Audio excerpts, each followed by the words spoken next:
Hey everybody, I'm back again. My name's Michelle Samp. I'm with Coldwell Banker Heritage. I'm in the Quakertown office. And I wanted to touch base on the sellers this time because if you saw my video yesterday, it was mainly for buyers. However, sellers do become buyers too. So I guess you could reasonably say that that was for buyers and sellers. So anyway, I wanted to talk about things to do when you are ready to list your home. Uh, I wanted to start by saying sometimes you can go way overboard when you're ready to sell. I had a situation where I was going to sell my home and I did everything that I tell other people to do. You finish those other projects.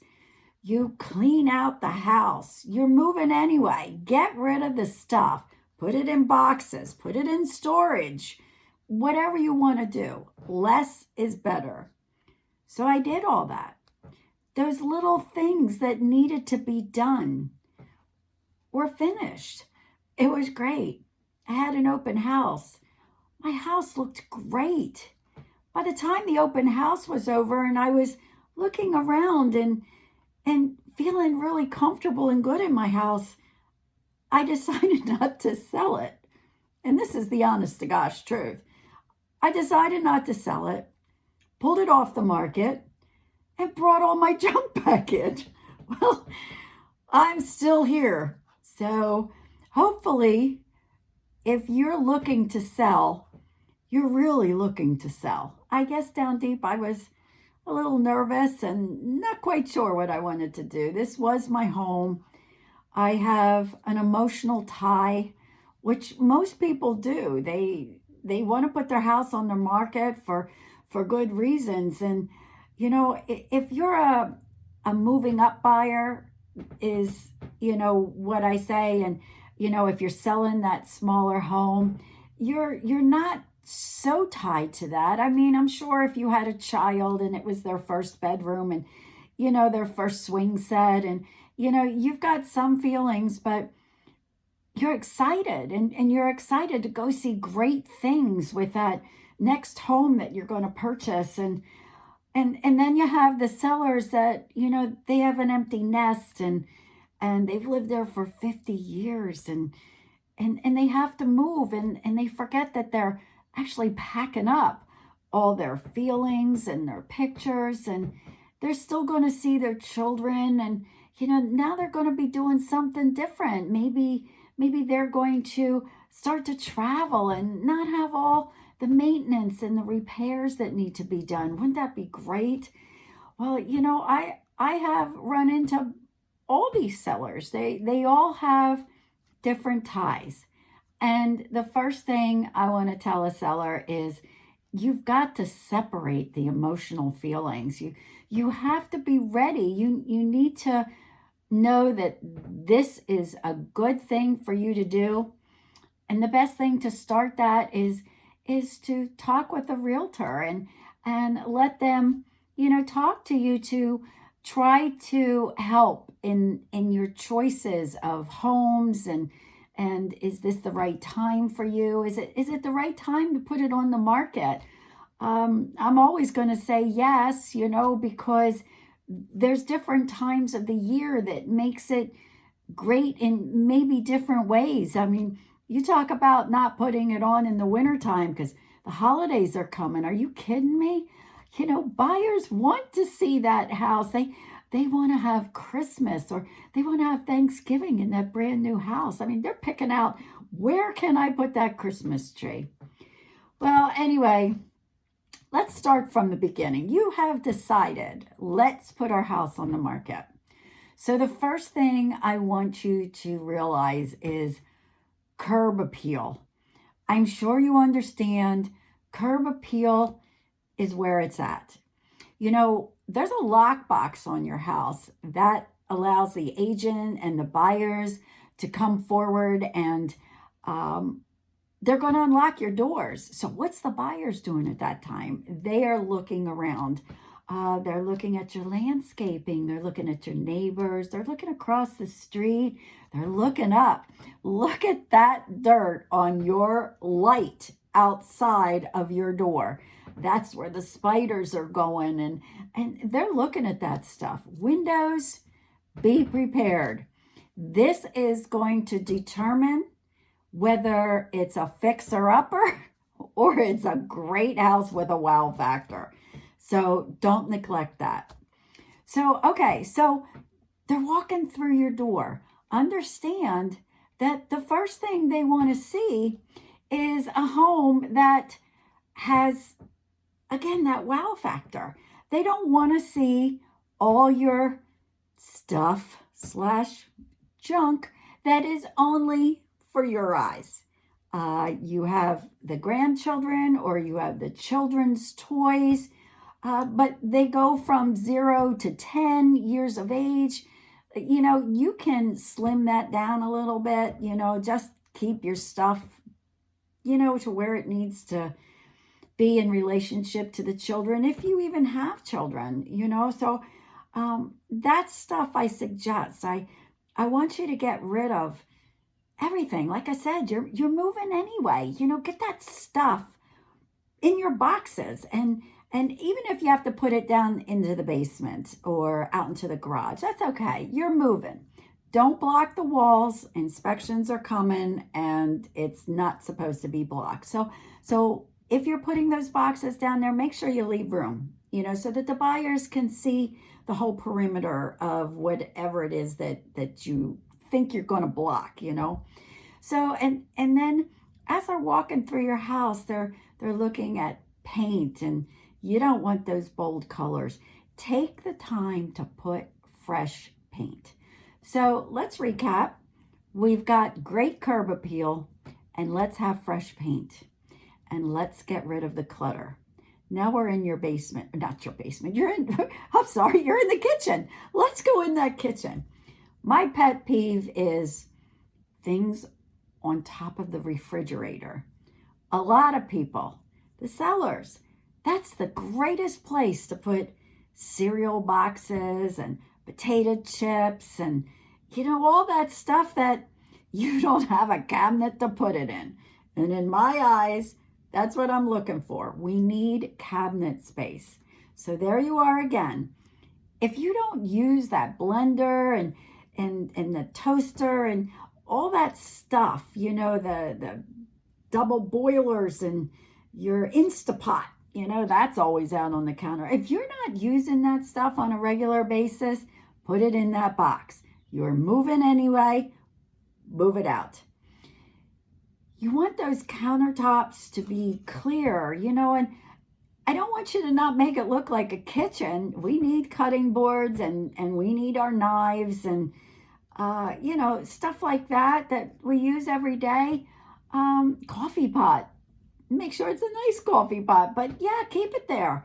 Make the kitchen look clean. Wipe down those cabinets and make sure all your doorknobs and handles and drawer knobs, they're all tight on your cabinets, and just make sure everything is clean. I can't say that well enough, because what I'm going to talk about also is pictures.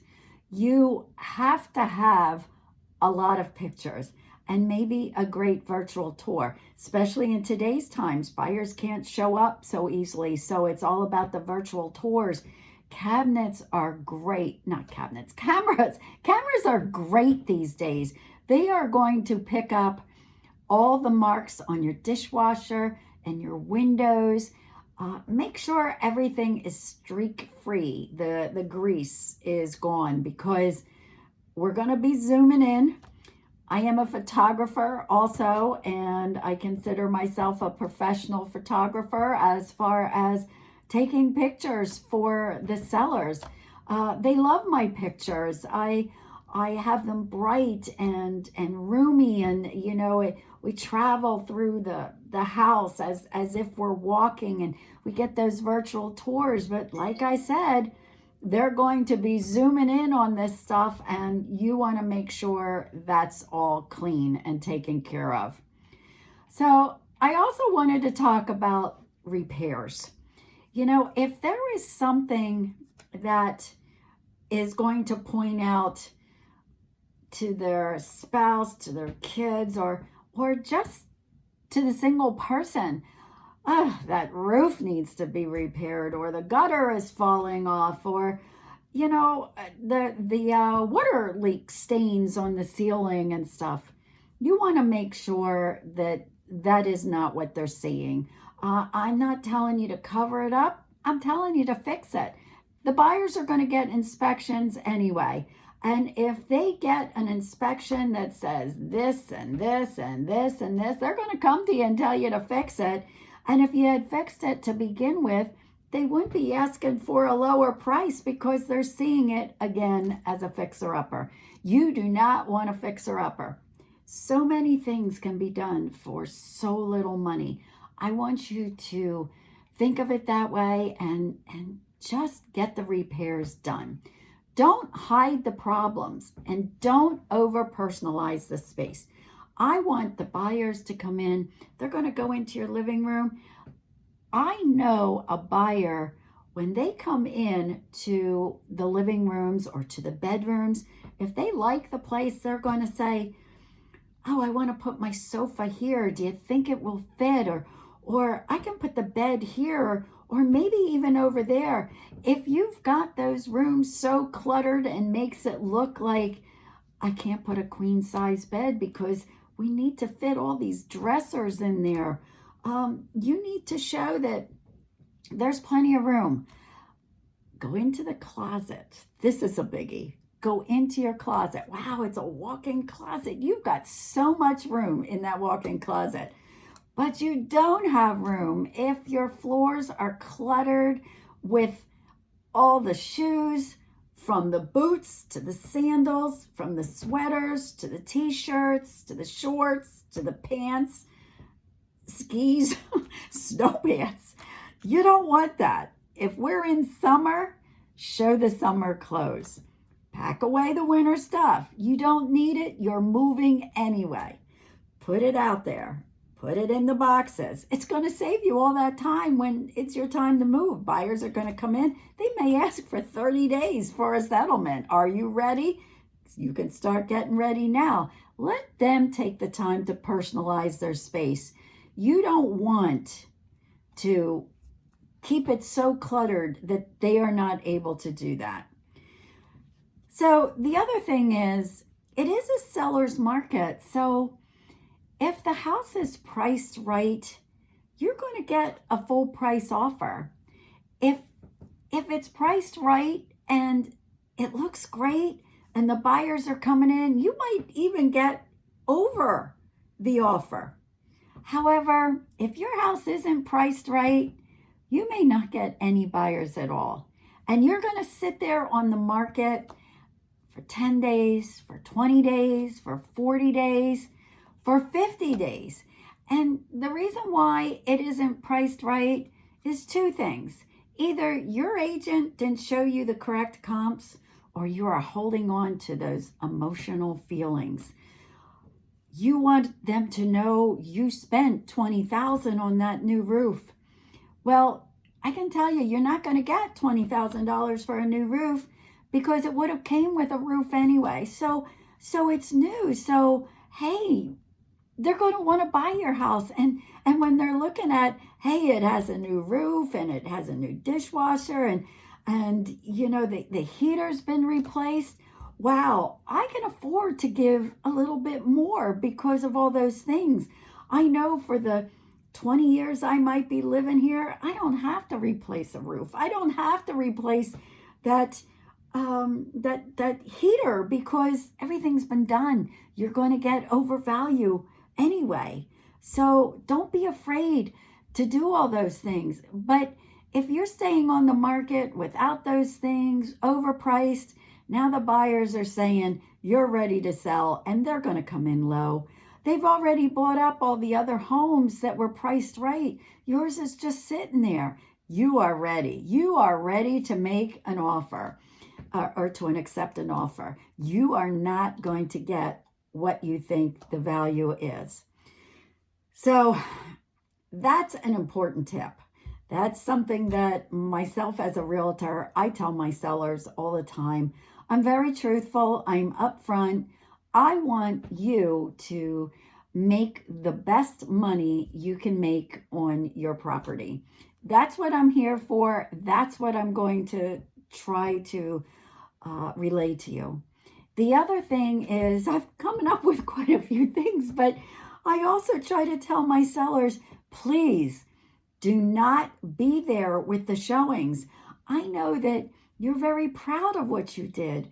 The sellers don't want you walking them around. They do not want you to be pointing it out. They want to be nosy. They want to go into your cabinets and your closets, and they can't talk to who they bring, because whether they're single or not, most cases they're bringing their parents or their friend because they just want second opinions. So don't be there. Don't show them around. Let them get comfortable. I've seen buyers, they want to sit on your sofa. If they're feeling comfortable on your sofa and feeling like this space is going to work, that's great news. They're not going to do that if you're standing there. You don't want to be there. If you're proud that your house is built with 2x6s, or there's a park that you always enjoyed, or the neighbors next door always are there when you need a cup of sugar or to watch the pets when you want to go on vacation, by all means, write a personal letter. Let them know, put it on your table. Let them know what is great about this house. Just say, dear buyer and seller. This gets them every time. Remember, I am with buyers too. I am not just a selling agent. I am a buyer's agent too. I work on both sides. I know what the sellers are thinking. I know what the buyers are thinking. And don't worry, when you get that offer for that house, I'm going to give you a report that's going to tell you exactly, I shouldn't have said that, an estimated amount, but it's a really good estimated amount of what you're going to get, what your net is when you move away. That way, you're going to be able to negotiate knowing what it is that you're going to walk away with. And do you need a little bit more to make it work? Or would you just like a little bit more? How can you make this work to be the highest price for you and make the buyers feel like they are really working with great sellers that want to do for the buyers, just take care of the buyers to make sure that they have a safe environment when they purchase that home. So this is probably all that I need to share with you. Certainly, if you have other questions, just put them down below, get in touch with me. I plan to try to do more of these videos to help you get ready. So when we are allowed to get up and get going again, I want you to be prepared. I want you to have your house, your home. It's really a home to you, and I get that. It's a house when it's not lived in. It's a home when you've made it your own. So with that all being said, I want to just leave you with all this information. I can't believe how I can just take off with this stuff. It's been almost 20 minutes. Will you watch this to the end? Will you let me know? Are you going to watch this to the end? I'd sure like to know. But before I go, I just want to say again that if you are an essential worker and you are out there doing everything you can to try to make our life being locked in the safest way to go, whether we be sick or we're going into the stores. I went into Giant and they're wiping down my cart for me, and they're wearing masks, and they've got one ways. Now, one way directions, I know that can be a pain in the neck, but you can back in. I mean, I've done that. I feel, I could be wrong, but I think they want us all going in one direction so that we don't come facing each other. We can all be heading in the same direction with our noses, our faces at your back. I think that's the object of this. So that's why I can back in, because I'm still abiding by that rule. I'm not going to be facing you. So that's kind of what I think. Everybody's doing everything to try to make life easier for us. So again, let me know, give me thumbs up, thumbs down. Did I go too long? Did I give some good advice? Let me know. All right. As I said, I hope to be doing this again. And should I be cutting down the amount of time? Am I boring you? I've got some time on my hands. I plan to spend it with you. So that's all I got. You make it a great day. I'm hoping to also. Bye.